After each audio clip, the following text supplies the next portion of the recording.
For me, cooking is a creative outlet. It offers me the opportunity to put together recipe ideas and test out new materials, and then invite friends over to try what I've created.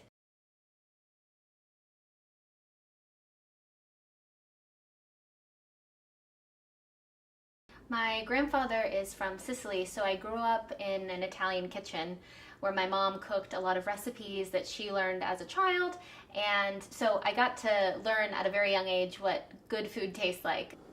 So this is polenta that I cooked and then put in the refrigerator for a few hours to let it set, and now I'm going to cut pieces and fry them, and we're going to have fried polenta. After I studied abroad, I ended up actually living in Italy for 2.5 years after my education experience there. And I was exposed to this whole new concept of sharing meals with friends and family and sitting around a table together and creating dinner parties, which as a university student I wasn't used to doing. So that really opened my eyes to this whole new culture of food and sharing meals. When I returned to the States, I really wanted to bring a piece of that here.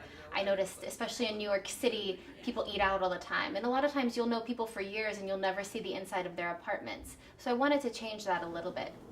I first began hosting dinner in my Brooklyn apartment with friends about 2 years ago.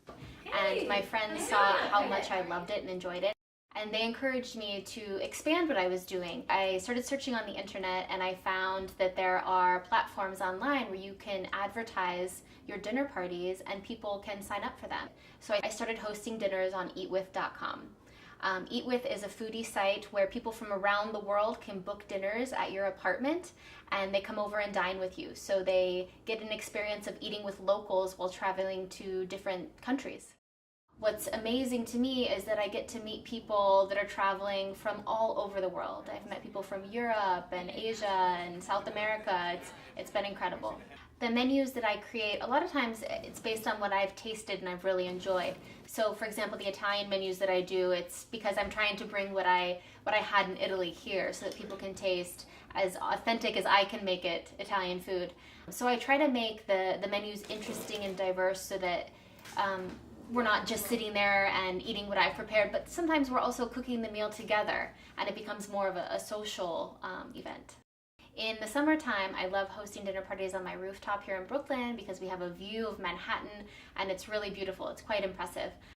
My goal for hosting dinner parties is to bring people back together around the dinner table and to sit together face to face and have a conversation and build relationships while we share a meal together. Tonight was a great success with the aperitivo dinner, and I'm really happy that everyone showed up and we enjoyed dinner together.